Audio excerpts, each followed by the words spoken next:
Cities and towns up and down the valley have enacted cold safety procedures, including warming shelters. 22 News reporter Duncan McLean is live in studio with what Springfield is doing to protect residents as temperatures drop. Yeah, the city officially implementing its cold preparedness plan, which puts all city departments and services on high alert for the consequences of the cold.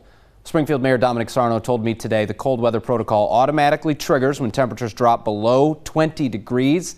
In short, it's a warning to departments and services across the city to be vigilant in the event of a possible emergency, like an apartment building losing heat or a fire caused by unsafe alternative heating methods. I have to be there, and our team has to be a very good team, because there might be people in need. You have to be efficient, effective, strategic in your leadership, but you also have to be compassionate. The city also has its warming shelters open for everyone in the Springfield community. Mayor Sarno emphasized over and over today that no one will be turned away if they're seeking a place to stay warm, and they'll be making thorough sweeps of the city streets to make sure that no one is left out in this cold. The city also issuing a warning this afternoon to stay off lakes and ponds through this cold snap. It takes 2 full weeks of temperatures below 25 degrees to create safe ice. We obviously are not there yet. Working for you live, Duncan McLean, 22 News.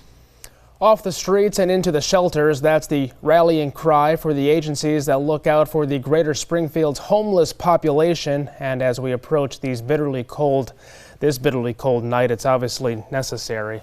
22 News reporter Cy Becker explains the strategy for agencies like the Springfield Rescue Mission and Friends of the Homeless.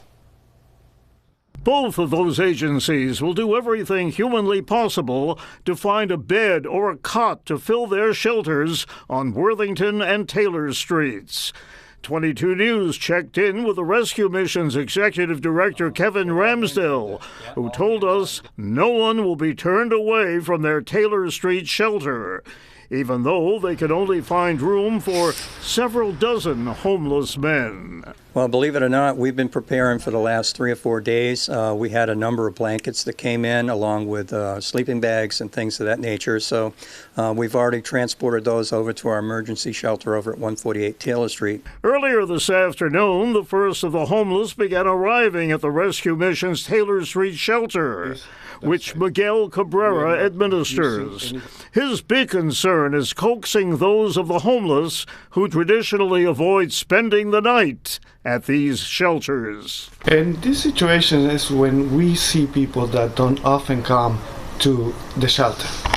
Right, we're going to have the guys that come habitually, those that come every day, the regular clients, and then we're going to have somebody that used to be outside, it doesn't come to the shelter, but tonight we expect them. And despite the space limitations inside these emergency shelters, the Rescue Mission's Kevin Ramsdell can't repeat often enough that no one will be turned away to face this terribly cold weather, that everyone is welcome. Working for you in Springfield, Cy Becker, 22 News.